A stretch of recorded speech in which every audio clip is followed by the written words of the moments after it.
Page number 12۔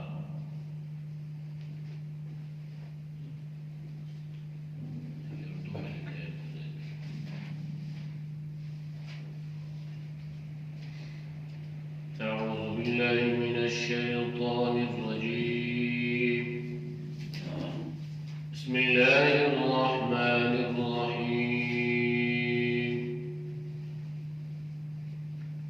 والذين كفروا بعضهم أولياء بعض إلا تفعلوا تكن فتنة في الأرض وفساد كبير۔ والذين آمنوا وهاجروا وجاهدوا في سبيل الله والذين آووا ونصروا أولئك هم المؤمنون حقا، لهم مغفرة ورزق كريم۔ والذين آمنوا من بعد وهاجروا وجاهدوا معكم فأولئك منكم، وأولو الأرحام بعضهم أولى ببعض في كتاب الله، إن الله بكل شيء عليم۔ صدق الله العظيم۔ ترجمہ: والذین کفروا، اور جو لوگ کافر ہیں، بعضهم اولیاء بعض، وہ ایک دوسرے کے دوست ہیں، الا مگر تفعلوہ، اگر تم کرو گے، تکن فتنۃ، تو ہوگا فتنہ، فی الارض، زمین میں، وفساد کبیر، اور فساد خرابی بڑی۔ والذین آمنوا، اور جو لوگ ایمان لائے، وہاجروا، اور ہجرت کی، وجاہدوا، اور جہاد کیا، فی سبیل اللہ، اللہ کے راستے میں۔ والذین، اور وہ لوگ، آووا، جنہوں نے ٹھکانہ دیا، ونصروا، اور مدد کی، اولئک، یہی وہ لوگ ہیں، ہم المؤمنون، وہ ایمان والے ہیں، حقا، سچے۔ لہم مغفرۃ، ان کے لیے بخشش ہے، ورزق کریم، اور روزی ہے عزت کی۔ والذین آمنوا، اور جو لوگ ایمان لائے، من بعد، اس کے بعد، وہاجروا، اور ہجرت کی، وجاہدوا، اور جہاد کیا، معکم، آپ کے ساتھ، فأولئک منکم، بس یہی وہ لوگ ہیں جو تم میں سے ہیں۔ وأولو الارحام، اور رشتہ دار جو ہیں، بعضهم، ان کے بعض، اولا، قریبی ہیں، ببعض، بعض کے، فی کتاب اللہ، اللہ کے حکم میں۔ ان اللہ بکل شیء علیم، بے شک اللہ ہر چیز کا جاننے والا ہے۔ آیات کا ماقبل آیات کے ساتھ ربط اور تعلق یہ ہے کہ اللہ نے ان اہل ایمان کا ذکر فرمایا تھا جو اللہ کے حکم پر اپنے وطن کو چھوڑ بیٹھے اور پھر اپنی جان اور مال کے ساتھ اللہ کے راستے میں جہاد بھی کیا۔ ان کے فضائل بیان فرمائے گئے، اور جو لوگ اللہ کے حکم کے باوجود ہجرت نہ کر سکے تو ان پر گویا اللہ کی طرف سے ناراضگی یا عتاب ہوا، اور ان کو اہل ایمان کی وراثت سے محروم کر دیا گیا۔ اسی بات کو اللہ نے آج کی آیات میں مزید وضاحت کے ساتھ بیان فرمایا ہے۔ والذین کفروا، اور جو کافر ہیں، بعضهم اولیاء و بعض، یہ ایک دوسرے کے اولیاء، ولی، وارث اور دوست ہیں۔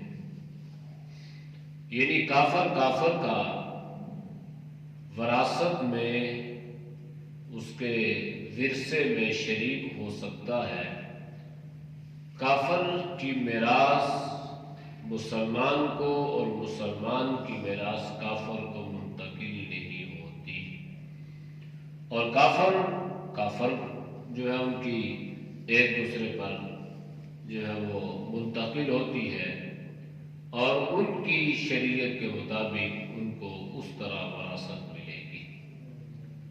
تو اللہ نے فرمایا کہ اہل ایمان جو ہیں یہ ایک دوسرے کے ولی ہیں، یہ ایک دوسرے کے قرابتدار ہیں، یہ ایک دوسرے کے دوست ہیں، یہ ایک دوسرے کے ہمراز ہیں، ایک دوسرے کے مددگار ہیں، اور کافر جو ہیں وہ ایک دوسرے کے حمایتی بھی ہیں، مددگار بھی ہیں اور ولی بھی ہیں۔ تو اس سے معلوم یہ ہوا کہ کافر جو ہے یہ مسلمان کا حمایتی بھی نہیں ہو سکتا، اور کافر مسلمان کا ہمدرد بھی نہیں ہو سکتا۔ وقتی اگر کوئی ہمدردی کر بھی رہا ہو تو اس کی ہمدردی کے پیچھے بھی اس کا کوئی ذاتی مفاد ہوگا، جس کی بنیاد پر وہ ہمدردی کا اظہار کر رہا ہے، اور جس وقت اس کا یہ ذاتی مفاد پورا ہو گیا تو یہ اپنی دوستی بھی ختم کر دے گا، اور اپنی دوستی کو دشمنی میں تبدیل کرنے میں دیر نہیں کرے گا۔ تاریخ شاہد ہے، حقائق دنیا میں موجود ہیں، لکھنے والوں نے لکھا، لیکن نبی علیہ السلام سے زیادہ معاہدے کی پاسداری کرنے والا کون تھا؟ تو جب اللہ کے نبی سے ان کافروں نے معاہدے کیے، میثاق ہوئے، عہد و پیمان ہوئے، اور وہ جانتے بھی تھے کہ نبی علیہ السلام اپنے وعدے کی خلاف ورزی نہیں کریں گے، اس کے باوجود ان کافروں نے مسلمانوں کے ساتھ وعدہ خلافی کی۔ انہوں نے کئی جگہوں پر کیے کہ مسلمانوں سے عہد و پیمان کو ذاتی مفاد کے لیے توڑ دیا، مسلمانوں کو نقصان پہنچانے کے لیے۔ تو عزت بھی اللہ کے قبضے میں ہے، ذلت بھی اللہ کے قبضے میں ہے، باوجود اس کے کہ انہوں نے اپنے طور پہ مسلمانوں سے کیے کہ عہد و پیمان اس لیے توڑے تاکہ مسلمان جو ہے وہ زیر ہو جائے، یہ ذلیل ہو جائے، اس کو نقصان پہنچے، لیکن اللہ نے ان کے مقدر میں زیر ہونا لکھا نہیں ہے، اللہ نے ان کے مقدر میں بلندی لکھی ہے، اللہ نے عروج لکھا ہے، اللہ نے عزت لکھی ہے۔ تو کافر ساری دنیا کا مل کر بھی مسلمانوں کو جو تکلیف پہنچاتا ہے، ٹھیک ہے، آزمائش بھی آتی ہے، امتحان بھی آتا ہے، تکلیف پہنچتی بھی ہے، لیکن اللہ مسلمان کی مدد بھی فرماتا ہے۔ قرآن کریم میں اللہ نے اس کو بہت جگہوں پہ یا ایھا النبی جاہد الکفار والمنافقین، اے نبی کافروں اور منافقوں کے ساتھ آپ جہاد کیجئے، ولا تطع الکافرین والمنافقین ان اللہ تعالی علیم الحکیم واتبع ما یوحی الیک من ربک۔ یہ بتلایا گیا کہ آپ اللہ پر اعتماد رکھیے، اللہ پر یقین رکھیے۔ کافر ایک دوسرے کے دوست ہیں، منافق بھی ان کے ساتھ ملے ہوئے ہیں، کافر اور منافق مل کر مسلمانوں کو باہمی نقصان پہنچاتے ہیں، پہنچانے کی کوشش کرتے ہیں، لیکن اس ساری صورتحال میں آپ نے اپنے اللہ پہ اعتماد اور یقین کو مضبوط رکھنا ہے، اللہ آپ کی مدد فرمائے گا۔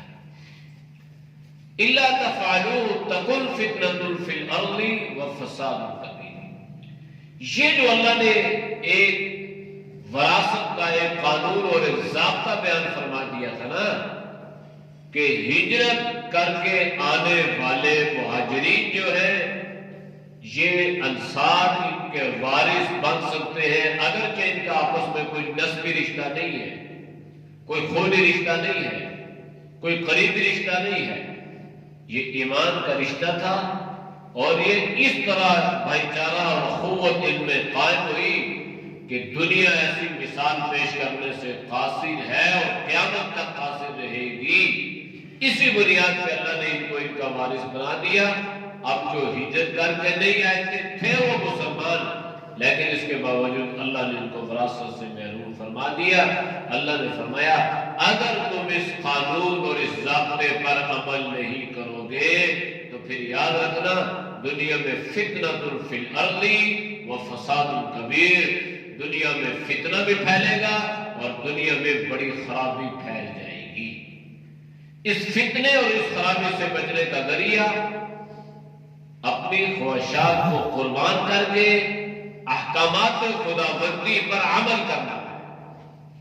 لیکن اگر انسان یہ سوچے کہ میری خواہشات اس دنیا میں پوری ہوتی رہے اور میں من چاہیے زندگی گزارتا رہوں، جو میرے دل میں آئے میں وہی کچھ کرتا رہوں، تو اللہ نے فرمایا اس جو کچھ تمہارے جی میں آ رہا ہے نا، اس کی وجہ سے دنیا میں فساد بھی پھیلے گا اور اس کی وجہ سے اللہ کی زمین پر اللہ کا نظام قائم نہیں ہوگا، بلکہ فتنے پھیلیں گے، فساد پھیلیں گے، خرابیاں پیدا ہو جائیں گی۔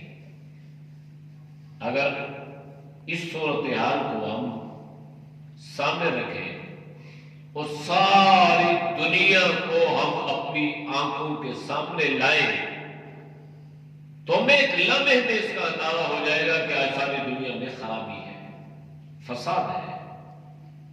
یہ فساد معاشی بھی ہے اور اقتصادی بھی ہے اور رنگ و نسل کا بھی ہے اور مذہبی منافقت کا بھی ہے۔ اس کی وجہ یہی ہے کہ ہم نے احکامات خداوندی کو چھوڑ دیا، اللہ کے جو قانون اور اللہ کے جو ضابطے اور دستور تھے ان کو چھوڑا اور اپنی خواہشات کو ہم نے دین میں ایڈ کر دیا، تو نتیجہ یہ ہوا کہ آج اس زمین پر اللہ کا دین کا نظام جو ہے وہ قائم نہیں ہے، بلکہ پوری دنیا میں تو کیا ہماری جو چھوٹی چھوٹی کونسلیں، ہمارے جو چھوٹے چھوٹے بورڈ ہیں، ان میں احکامات خداوندی کا نظام قائم نہیں ہے، درست نہیں ہے، تو اوپر کی سطح پہ کیسے درست ہوگا؟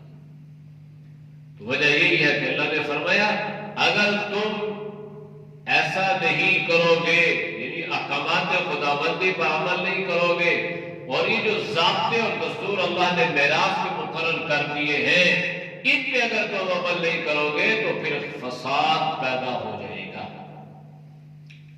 آج دنیا میں جتنے قتل ہو رہے ہیں نا، قتل، تو اس کی قتل کے جو سبب اور ذریعے ہیں نا وہ عمومی طور پر 3 ہیں، باقی اتفاقاً کبھی کوئی غیر دانستہ طور پہ ہو جائے تو وہ الگ نہیں ہوتا ہے۔ زر، زن اور زمین، یہ 3 چیزیں ہیں جن کی وجہ سے پوری دنیا پر قتل و غارت کا بازار گرم ہے۔ ہر ملک یہ چاہ رہا ہے کہ یہ دولت میرے پاس ہے، یہ زر ہے، یہ مال ہے، اور اس کی وجہ سے قتل و غارت ہو رہی ہے۔ نجی سطح پہ اگر ہم دیکھیں تو ہمارے خاندانوں میں اگر کہیں پر کوئی خدا نخواستہ قتل ہو جاتا ہے تو اس کا سبب اور اس کا ذریعہ زمین ہوتی ہے، اور تیسری چیز زن، بیوی کو کہتے ہیں، اور اس کی وجہ سے بھی فساد پیدا ہوتا ہے۔ عورت میں اللہ نے کوالٹی یہ رکھی ہے کہ اگر وہ رائے راست پہ آئے اور دین کا کام کرے تو ایک عورت پورے معاشرے کی ہدایت کا ذریعہ بھی بن سکتی ہے، اور اگر خدا نخواستہ بگڑ جائے نا تو پھر اس کی مثال کتے کی دم کی طرح ہے، یہ بگڑ جائے تو جس طرح کتے کی دم سیدھی کرنا مشکل ہے، اسی طرح یہ سیدھی بھی نہیں ہوتی اور پورے معاشرے کو یہ خراب کر کے رکھ دے گی، تباہی اور بربادی کا ذریعہ بنے گی۔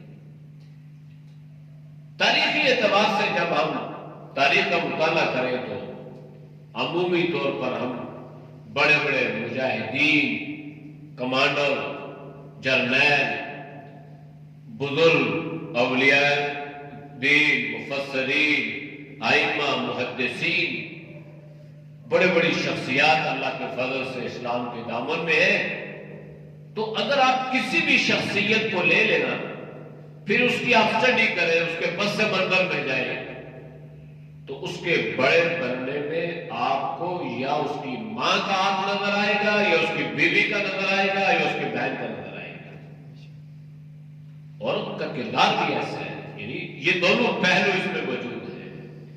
اس لیے محاورہ مشہور ہے نا، مرد بنا تو فرد بنا، عورت بنی تو معاشرہ۔ تو عورت کی اصلاح اس اعتبار سے بھی ضروری ہے، اور اسی لیے جناب نبی کریم صلی اللہ علیہ وسلم نے عورتوں کی اصلاح کے لیے باقاعدہ سے آپ نے ان کے وعظ و نصیحت کے لیے آپ نے 10 کا اہتمام فرمایا۔ ہفتے میں ایک دن اللہ کے نبی صلی اللہ علیہ وسلم مستورات میں خصوصی طور پر وعظ و نصیحت فرمایا کرتے تھے، اور آپ کی جو آپ نے زیادہ نکاح فرمائے، اس کی وجہ یہ تھی کہ تاکہ زیادہ عورتوں میں دین کا شعور پیدا ہو، اور آپ جس طرح باہر صحابہ کو وقت دیتے تھے، آپ گھر میں بھی اسی طرح اپنی عورتوں کی اصلاح فرمایا کرتے تھے۔ تو اس لیے یہ بہت ضروری ہے۔ تو زمین کی خرابی کا سبب اور ذریعہ یہ 3 چیزیں ہیں۔ جب یہ اصول اور ضابطے اور دستور سے ہٹ جائیں تو پھر یہ خرابی پیدا ہوتی ہے، قتل و غارت کے بازار گرم ہو جاتے ہیں۔ والذین آمنوا، اور جو لوگ ایمان لائے ہیں، وہاجروا، اور انہوں نے ہجرت بھی کی ہے، وجاہدوا، اور جہاد بھی کیا، فی سبیل اللہ، اللہ کے راستے میں، یہ مہاجرین۔ والذین، اور وہ لوگ آووا، جنہوں نے ٹھکانہ دیا، ونصروا، اور مدد کی، یہ انصار مدینہ۔ اولئک هم المؤمنون حقا، یہی وہ سچے ایمان والے ہیں۔ کہتے ہیں نا، جب کسی چیز پر ایک اسٹمپ لگ جاتی ہے نا، مہر لگ جاتی ہے، تو وہ حرف آخر ہوتا ہے۔ یہ هم المؤمنون حقا کی مہر صحابہ کے ایمان پر اللہ نے لگا دی ہے۔ یعنی جب اللہ نے یہ فرما دیا نا کہ یہ سچے ایمان والے ہیں، جب اللہ کے قرآن نے ان کی ایمان کی گواہی دے دی، تو اب جو ان پر انگلی اٹھائے گا نا، تو اس کا مطلب یہ ہے کہ وہ صحابہ پر نہیں بلکہ وہ اللہ پر انگلی اٹھا رہا ہے۔ اب مہاجرین میں حضرت ابوبکر بھی تھے، حضرت عمر بھی تھے، حضرت عثمان بھی تھے، حضرت علی، طلحہ و زبیر، یہ سارے مہاجرین ہیں، اور انصار کے بھی بڑے بڑے جلیل القدر صحابہ۔ تو اب اگر کوئی 14 صدیاں گزر جانے کے بعد کہتا نہیں حضرت عمر نے یہ کیا، حضرت عثمان نے ایسے کیا اور ایسے کرنا چاہیے تھا، اور یہ ہوا اور وہ ہوا، تو جب اللہ نے ان کے ایمان کی تصدیق فرما دی اور اللہ نے فرما دیا هم المؤمنون حقا، یہی وہ سچے ایمان والے ہیں، جب وہ سچے ہیں تو ان سچوں پر کسی کو انگلی اٹھانے کی اجازت بھی نہیں دی، چاہے کوئی قلم کار ہو، چاہے کوئی فنکار ہو، چاہے کوئی زبان کسی بھی قسم سے اس کا کسی بھی چیز سے کسی بھی پیشے سے اس کا کوئی تعلق کیوں نہ ہو، اس کو صحابہ پر تنقید کا حق نہیں ہے۔ اگر کوئی صحابہ پر تنقید کر رہا ہے، کوئی مفسر ہے، کوئی مورخ ہے، کوئی محدث ہے، کوئی بھی ہے، تو وہ صحابہ پر نہیں وہ قرآن کی اس آیت پر تنقید کر رہا ہے، لیکن اللہ نے کیا فرمایا؟ آیت بالکل واضح ہے کہ جو ایمان لائے، ہجرت کی، جہاد کیا اللہ کے راستے میں، اس سے مراد کون ہے؟ مہاجرین، جنہوں نے مکہ چھوڑا مدینہ آئے، اور والذین آووا ونصروا، جن لوگوں نے ان کو ٹھکانہ دیا اور ان کی مدد کی، یہ کون ہے؟ انصار۔ تو اللہ نے کیا کر دیا؟ مہاجرین بھی اور انصار بھی ہم المؤمنون حقا، یہی سچے ایمان والے ہیں۔ یہ اللہ نے ان کے ایمان پر مہر لگا دی ہے۔ اب جو مرضی ہے بھونکتا رہے، جس نے بھونکنا ہے بھونک، جو صحابہ کے خلاف کوئی بھی کام کرتا ہے، تنقید کرتا ہے، کوئی لکھتا ہے، تو وہ تو بھونک رہا ہی ہے نا، اس کو ہم تو یہ نہیں کہہ سکتے وہ فرما رہا ہے۔ جو قرآن کے خلاف، سنت کے خلاف، احادیث کے خلاف چلے تو اس کو بھونکنا کہتے ہیں۔ تو اب جو اتنا مرضی ہے وہ جو مرضی ہے کر لے، تو وہ صحابہ کی عظمت کو، صحابہ کی صداقت کو، ان کے ایمان کو وہ کم نہیں کر سکتے۔ اس لیے یہ آیت ان لوگوں کے منہ کے اوپر ایک تماچا ہے جنہوں نے صحابہ پر تنقید کی یا وہ تنقید کر رہے ہیں، اور تاریخی اعتبار سے وہ کہتے ہیں جناب اس نے یہ کیا اور انہوں نے یہ کیا اور وہ کیا، یہ کیا یا وہ کیا، اللہ نے ان کے ایمان پر مہر لگا دی۔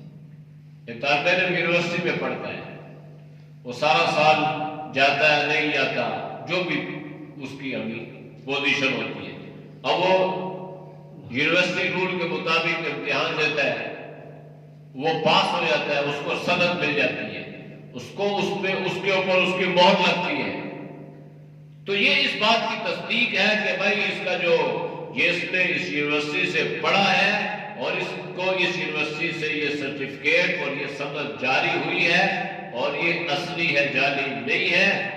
اب کوئی کہے جناب یہ تو یونیورسٹی جاتا ہی نہیں تھا، یہ تو پڑھتا ہی نہیں تھا، بھائی وہ جاتا تھا یا نہیں جاتا تھا، وہ پڑھتا تھا یا نہیں پڑھتا تھا، یونیورسٹی نے اپنے رول کے مطابق ان سے امتحان لیا، یہ امتحان اس نے دیا اور یہ پاس ہو گیا، اور قانون یہ ہے کہ جو پاس ہو جاتا ہے اس کو سند جاری ہو جاتی ہے، لہذا یونیورسٹی نے اس کو سند جاری کر دی ہے۔ اللہ نے بھی ان کے دلوں کا امتحان لیا۔ اولئک الذین امتحن اللہ قلوبہم، اللہ فرما رہے ہیں یہ وہ لوگ ہیں کہ میں نے ان کے دل کو جانچا، میں نے ان کا دل کا امتحان لیا۔ ان کے دل میں کیا تھا؟ ان کے دل میں تقوی، ان کے دل میں تقوی تھا، یعنی اللہ کا خوف اور اللہ کا ڈر تھا۔ لہذا جب دلوں کا امتحان اللہ نے دیا تو صحابہ یہ امتحان دینے میں کامیاب ہو گئے۔ جب کامیاب ہو گئے تو اللہ نے ان کے لیے سرٹیفکیٹ جاری کر دیا اور اس میں اللہ نے اولئک هم المؤمنون حقا کی مہر لگا دی۔ لہذا لهم مغفرۃ ورزق کریم، ان کے لیے بخشش بھی ہے، مغفرت بھی ہے، ورزق کریم، اور ان کے لیے عزت کی روزی بھی ہے۔ تو اللہ نے صحابہ کو دنیا میں عزت کا رزق عطا فرمایا، اور آخرت میں اللہ ان کو ہمیشہ ہمیشہ عزت کی روزی اور عزت کا رزق عطا فرمائیں گے۔ والذین آمنوا، پھر جو لوگ ایمان لائے، من بعد، اس کے بعد، یعنی یہ ہجرت تو ہو چکی نا، اس وقت ان لوگوں نے ہجرت نہیں کی تھی، کسی بھی عامل کے تحت کوئی مجبوری تھی، کوئی ذاتی مجبوری تھی یا کسی بنیاد میں بھی وہ ہجرت نہیں کر پائے، تو اللہ نے فرمایا بعد میں انہوں نے کیا کیا؟ من بعد، اس کے بعد، وہاجروا، پھر ہجرت بھی کی، وجاہدوا معکم، اور ایمان والوں کے ساتھ وہ مل کے جہاد بھی کرتے رہے۔ فرمایا فاولئک منکم، بس یہی وہ لوگ تم میں سے ہے۔ یعنی اعتراض کرنے والا اعتراض کر سکتا تھا نا کہ یہ تو ان لوگوں کا اللہ نے ذکر کیا جنہوں نے ہجرت کی، اور ان کا ذکر کیا جو انصار تھے، تو جو بعد میں ایمان لائے اور جنہوں نے بعد میں ہجرت کی اور جنہوں نے بعد میں جہاد کیا، ان کا کیا؟ تو اللہ نے فرمایا پھر ان کے بارے میں سن لو کہ فَأُولَئِكَ مِنْكُمْ، پس یہ تم میں سے ہے، یعنی تمہاری طرح کے ہو گئے ہیں۔ اب یہ نہیں ہے کہ آپ ان کی اہمیت کو کم کرو، یہ ان کے مقام اور مرتبے کو کم کرو، یہ شریعت میں جائز نہیں ہے۔ اللہ نے مراتب لازمی رکھے ہیں، مقام اور مراتب اللہ نے رکھے ہیں، لیکن ہمارے لیے یہ درست نہیں ہے کہ ہم یہ کہیں کہ نہیں فلاں کا مقام بڑا تھا، فلاں کا چھوٹا تھا۔ ہاں ہم مطلقاً تو یہ کہہ سکتے ہیں کہ تمام صحابہ میں اللہ نے بیت رضوان والوں کو فوقیت عطا فرمائی۔ پھر بیت رضوان 1400 صحابہ میں سے اللہ نے 313 بدری صحابہ کی فضیلت کو بیان فرمایا۔ پھر آپ صلی اللہ علیہ وسلم نے ان کے مراتب و درجات، پھر آپ نے ان 313 میں سے 10 کا انتخاب فرمایا جن کو اللہ کے نبی نے نام لے کر جنت کی بشارت سنائی۔ پھر 10 میں سے 4، پھر 4 میں سے 1۔ لیکن ہمارے لیے درست ہے ہم یہ کہ حضرت ابوبکر رضی اللہ تعالیٰ عنہ کا درجہ بڑا تھا، حضرت عمر کا کم تھا، یہ الفاظ مناسب نہیں ہے۔ مطلقاً ہم یہ کہہ سکتے ہیں کہ تمام صحابہ کے مراتب مقام اور مرتبہ ہے، ہاں ان میں سے ان کا زیادہ ہے جنہوں نے فتح مکہ سے پہلے ایمان لایا اور رسول اللہ صلی اللہ علیہ وسلم پر انہوں نے اپنی جان اور اپنا مال خرچ کیا۔ قرآن بھی اس کا ذکر فرما رہے ہیں۔ وَأُولُو الْأَرْحَامِ، اور یہ جو رشتہ دار ہے نا، رشتہ دار، اولو کا معنی ہوتا ہے صاحب، لیکن یہاں اس کا معنی کیا گیا والے، جیسے اولو الفضل، فضل والا، اولو الارحام، رشتہ داری والے۔ تو جو رشتہ دار ہے نا، بعضهم اولا ببعض فی کتاب اللہ، ان کی میراث کو اللہ نے اس انداز سے مقرر کیا ہے کہ اولا، جو سب سے زیادہ رشتے میں قریب ہوگا وہ اسی اعتبار سے وراثت کا زیادہ حقدار ہوگا۔ ماں باپ کے لیے اس کی اولاد ہے، یہ سب سے زیادہ قریب ہے۔ اولاد کے لیے اس کے ماں باپ یہ قریب ہے، اور ان کی موجودگی میں جو ہے یہ اگر ماں باپ نہیں ہے، اولاد نہیں ہے، تو پھر بہن بھائی۔ تو یہ قرابت داری وراثت کی تقسیم جو ہے یہ اللہ نے ایک اصول کے تحت بیان فرمائی ہے۔ ذوی الارحام بھی ہے اور عصبات بھی ہے اور ذوی الفروض بھی ہے، جن کے حصے اللہ نے مقرر کر دیے ہیں وہ بھی ہے، جن کے حصے اللہ نے مقرر نہیں کیے بعد والوں پہ چھوڑ دیے وہ بھی ہے، اور اس کے علاوہ رشتہ دار بھی ہے۔ اگر کوئی ایسا آدمی دنیا میں ہو گیا تو اس کا بہن بھائی بھی نہیں ہے، اولاد بھی نہیں ہے، باقی رشتہ دار ہیں، تو اولا جو رشتے کے اعتبار سے اس کے قریب ہوتا جائے گا وہ اس کی وراثت کا حقدار بنتا چلا جائے گا۔ فی کتاب اللہ، یہ اللہ کا حکم ہے، یعنی اللہ کی کتاب میں ہے۔ ان اللہ بکل شیء علیم، اللہ ہر چیز کا جاننے والا ہے۔ سورۃ انفال جو ہے یہ ختم ہو گئی، تو میرے خیال میں اب درس جو ہے انشاءاللہ رمضان کے بعد ہی شروع کرتے ہیں۔ کیوں جی؟ تو بیچ میں 1-2 دن میری بھی کچھ مصروفیت ہوگی، پھر اگلا ہفتہ رہ جائے گا، پھر یہ رہ جائے گی بیچ میں 2-4 سبق ہوں گے، تو پھر وہ انشاءاللہ رمضان کے بعد اللہ تعالیٰ صحت سلامتی خیریت، ہاں پھر رمضان کے بعد انشاءاللہ مغرب کے بعد شروع کریں گے۔